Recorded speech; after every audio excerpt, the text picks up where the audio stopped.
No. I wish I was as young as I look. No, I'm actually.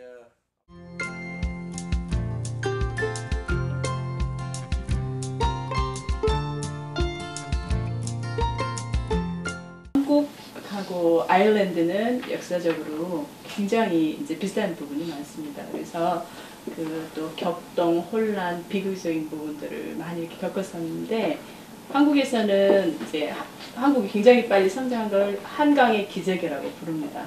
그래서 아일랜드는 어떻게 이렇게 빨리 발전하게 됐는지 그 내용을 좀 말씀 부탁드리겠습니다. We're both, geographically small countries. Our populations are, by world standards, are small. Although the Korean population is much bigger than ours, about 10 times bigger than ours. We both have, histories in which we have struggled to maintain our identity, but ultimately triumphed. We also had to be very. We've had to be very clever in the way that we would deal with the world, and in particular read strangers and uncover agendas and intentions. Part of those survival skills I talked about, and all of those translate into business. And you can see it in the way that both the Irish economy and the Korean economies have changed. Your economy started off essentially, focused on manufacturing things that would be, cheaper versions than other goods.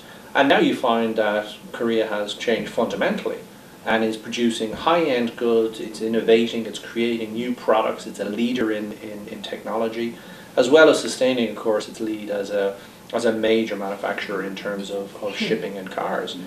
Similarly, in the Irish model, from the 1950s onwards, when we began to encourage international investment, we were doing kind of screwdriver stuff. And now we've moved very much into high technology, innovation, financial services, the upper bracket. So that's the kind of flexibility I think both of us have in common, and that capacity to innovate, 한국은 지금 세계 유일의 분단 국가입니다. 그래서 한국을 말할 때 분단을 빼놓을 수 없는데요.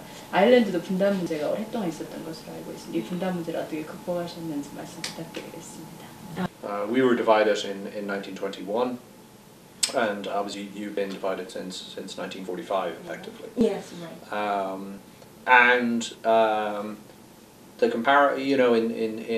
In Ireland we have two jurisdictions sharing the island, both having their own sovereignty. Northern Ireland is part of Britain.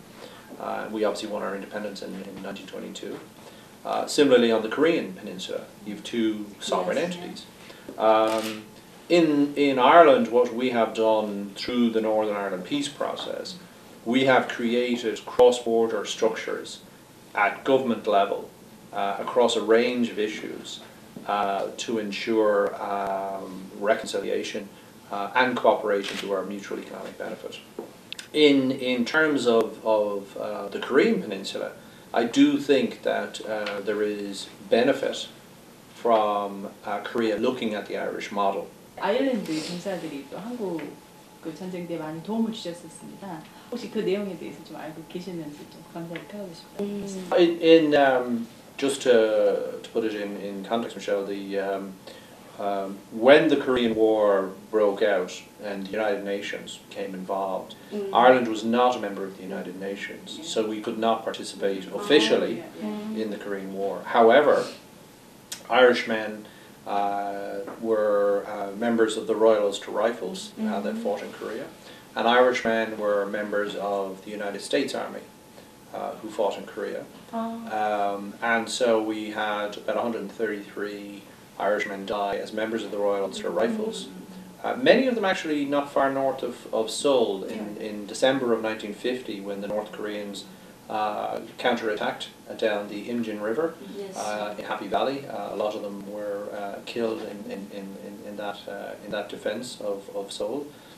국기 색깔이 굉장히 좀 특이합니다. 그래서 초록, 흰색, 주황색으로 구성되어 있는데 의미를 좀 설명해 주셨으면 합니다. Well, as you know, in Ireland, because of our history, there emerged two traditions in Ireland.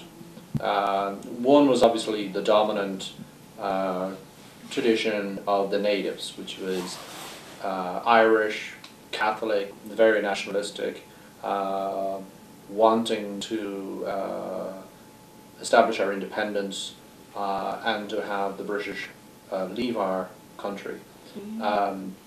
And that's really the nationalist tradition, which is symbolised by the green. But then there was the other tradition which emerged because of British imperialism and British colonisation of Ireland. There emerged another tradition which was very pro-British, which was unionist, which tended to be Protestant, and which wanted continued unification with Britain. And their colour was orange for historical reasons. And so those two traditions on the island had been seen to be somewhat antagonistic throughout our historical narrative.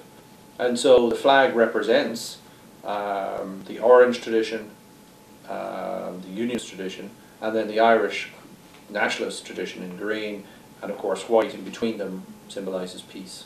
The white is peace. It represents peace between between both.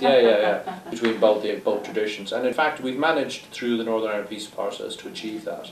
It's been one of the great achievements of our diplomacy. 아일랜드에서는 아일랜드어를 공식 언어로 지정을 했지만 사실상 영어를 주로 쓰고 있습니다. 혹시 아일랜드어를 권장하는 어떤 정책이 있는지 궁금합니다. So we all learn Irish at school, and Irish is encouraged in terms of admission to university and admission to government service.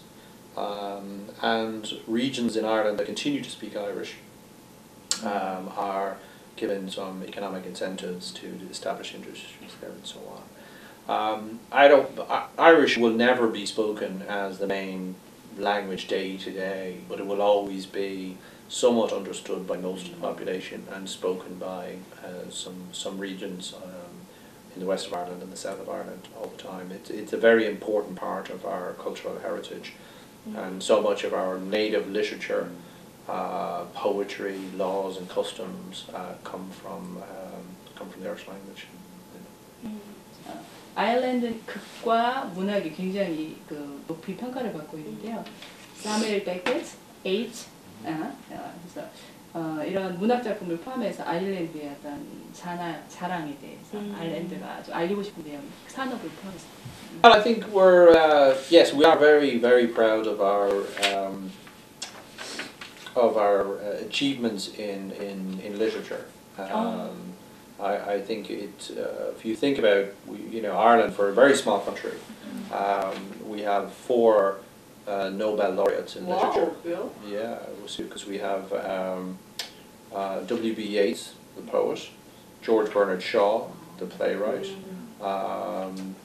We have Samuel Beckett, novelist and playwright, and Seamus Heaney, most recently. So that's we're very, very proud of that. And I think we're very proud of the fact that English as our spoken language is relatively recent. I mean, only really, as I've mentioned, only over the last 150 years or so. But I think the interplay between our native Irish language, our adoption of English, and I think our struggle for independence and the preservation of identity gave us a very rich experience from which to draw in creating great literature. So our tendency to be rebels, because we've always resisted authority. That's one of the ingredients, I think, of being a good writer, a creative writer, is to resist the norm, to not accept the orthodox, to create something new. So I think that would be certainly some of our, on the cultural front, we're very, very proud of that. 한국하고 아일랜드하고 다 이제 발전을 하려면 뭐 산업적인 면에서 여러 측면에서 어떤 부분들을 서로 공조해야 되는지 의견 부탁드리겠습니다. The deficit there in terms of understanding of what we have in common, and I think that's very important, because from that a lot of other things emerge. For example, Ireland is a great place to go and learn English, obviously. But not a lot of Korean students know about Ireland or would think about going to Ireland. And yet, if your students and young people go to Ireland to learn English, that forms a very strong link between the two countries because it's a very formative experience. And opens all kinds of doors then for people to go on holidays, you know, to Ireland, for example. The most popular things in Korea are golfing and hiking.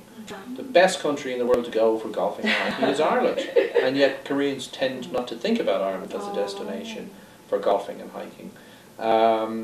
Then of course, further down the line, people, the more knowledge you have of Ireland, then Koreans would say, well, what about their produce? And they would buy Irish cheeses and meat and beverage, and that would improve trade relations. And then eventually the business community would say, well, what about investing in Ireland? It's a member of the European Union, biggest market in the world. We should think about investing and developing our economic relations. Thanks for coming along, and I look forward to meeting you again. Michelle, thanks for 천지일보의 영상 뉴스 천지TV에서는 시청자 여러분의 제보를 받습니다. 시청자와 네티즌 여러분의 많은 참여 기다립니다.